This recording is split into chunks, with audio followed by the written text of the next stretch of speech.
I am 48 and single and caring for my elderly sick parents.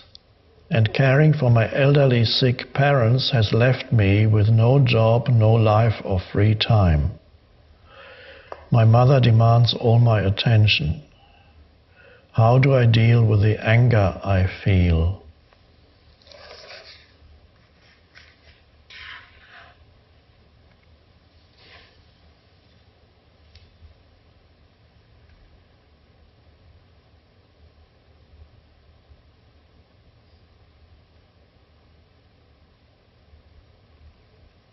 Something needs to change, and it needs to change very quickly in your life.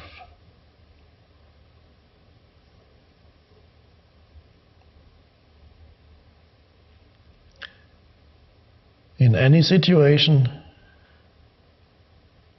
that seems, especially any situation, but now I'm addressing particularly a situation like yours where one seems to be trapped,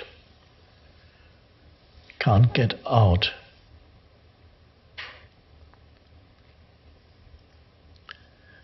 There are two levels. One is the external level, and the deeper and more foundational one, of course, is what state of consciousness you bring to the external situation. So let's talk first of all about the external state, the external situation. Is there anything that can be done on a practical level to alleviate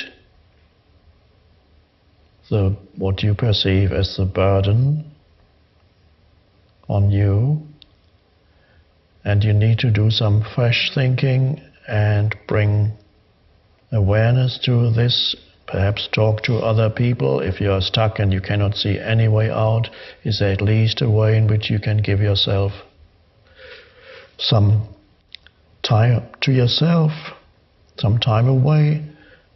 There may be some if not total solutions to the situation, there may be partial solutions so that you have some time away to yourself. Or there may even be a total solution so that someone else takes over, but that may not be possible. I don't know that. Often one does not see possible solutions after some time being in the same situation.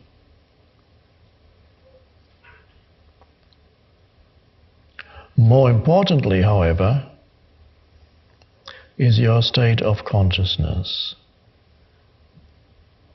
in that situation.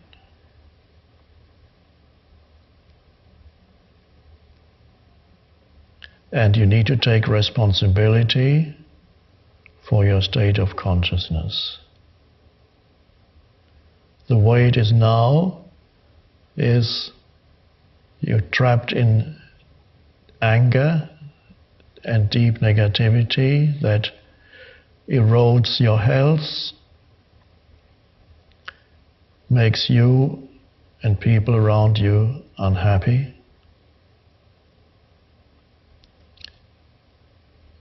Are you able to see that the anger is not directly caused by the situation you find yourself in, but is caused by the way in which you think about the situation you find yourself in?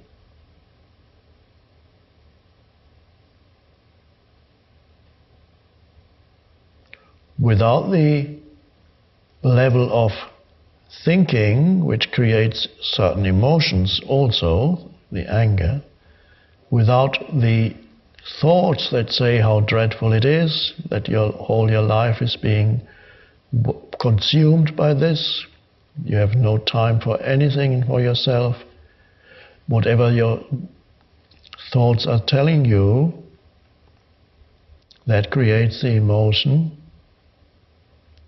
And really, that is much harder than the actual situation you find yourself in. We are addressing, just let me remind you, we are addressing here the internal aspect of your situation. We have already spoken about the possibility of initiating change. Perhaps there may be the possibility of initiating change on the outer level. Don't disregard that. In a little while I will also talk about the inner and the outer also being more likely to change if a shift happens inside you. You're really, the stuckness that you experience is on the one hand the stuckness of the external situation, but more fundamentally it is a stuckness of certain thought patterns around the situation that you have. The suffering is caused by that. You don't need to believe that. If you have a certain amount of self-observation, of self-awareness, then you will become aware that what you are telling yourself about the situation causes the suffering.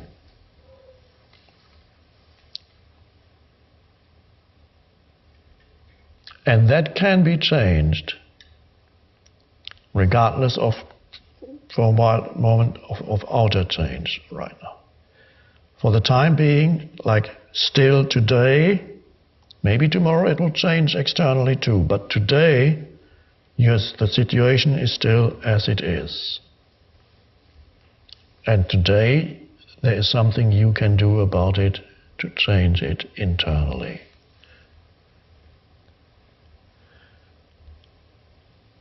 I suggest you try, as an experiment, to give up labeling internally what you're doing mentally and just do it, whatever it is. Perform the action. Bring the food. Take them to the bathroom. Whatever it is you do. And just do it. Don't tell yourself anything about it. Just do it.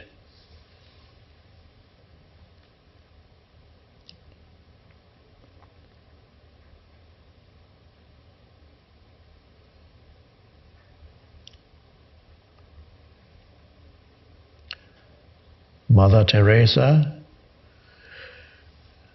was not entirely free of unhappiness. She was not continuously present, as we know from some of her writings. However, if she had certain thought patterns, basically she was doing what you are doing, but to strangers. If she had certain thought patterns around it, then of course her thoughts would say, I'm wasting my life here, it's pointless, they're going to die anyway, what am I doing? I could do other things, lead a more fulfilling life, but not this. And she would have been continuously unhappy, but that was not the case. She did it as an act of surrender to God. That was how she saw it. But whether you say surrender to God or do it for the love of God that you see in the other human being, you see them as manifestations of the divine also. You see the Creator behind the creature. But whatever it is, it was a spiritual practice for her and still is for other people who still live a life that seemingly is a sacrifice for others.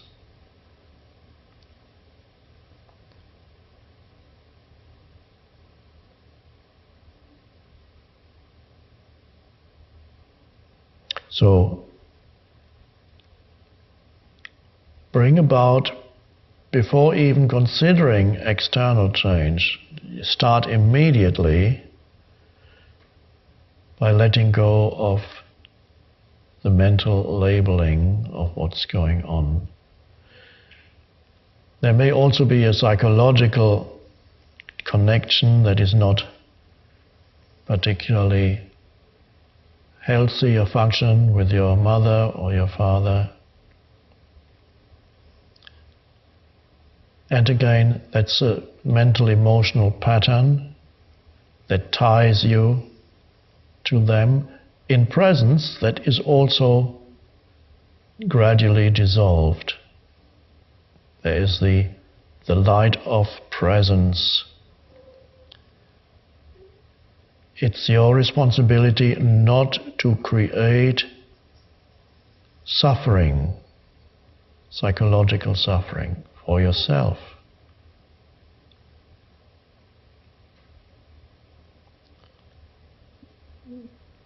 People have done it in prison. People have done it, been able to do it on death row, some of them.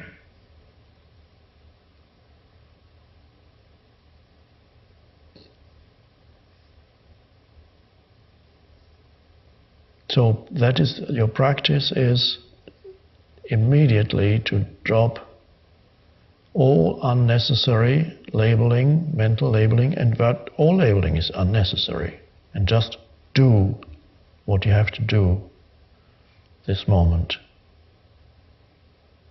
And you're beginning then to experience freedom from externals, an extraordinarily powerful state.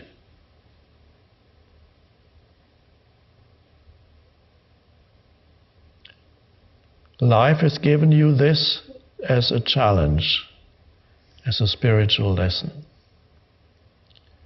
You are more likely to find also, in addition to that, a solution on the external level if you have worked, or if you are working on the inner and let go of resistance there, which is mind created. So that's primary. The situation is more likely to change, much, much more likely, if the inner shift happens.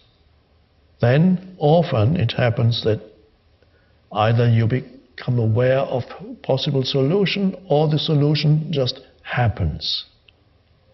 You have to find this out for yourself. It truly works. However, don't fall into the error of regarding your presence practice as a means to an end. Because you believe in what I'm saying, you say, okay, I'm going to practice presence because you are promising me that that's going to bring about some change in the situation. So I'm going to do it because you told me to, right? No. It won't work.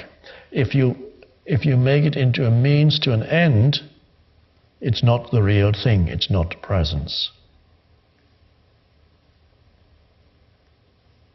Presence is an end in itself.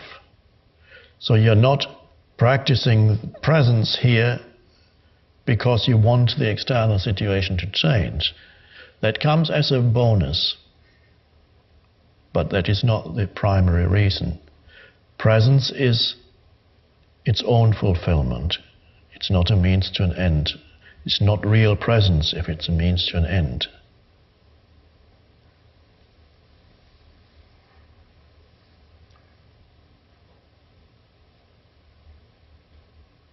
So what I just said can be applied by other people in different situations too. Be aware that the unhappiness seems to be caused by the situation you find yourself in, but if you look more closely, The unhappiness is caused by a story in your head that you are telling yourself about the situation. And there lies the possibility of freedom, because you are free not to tell yourself that story.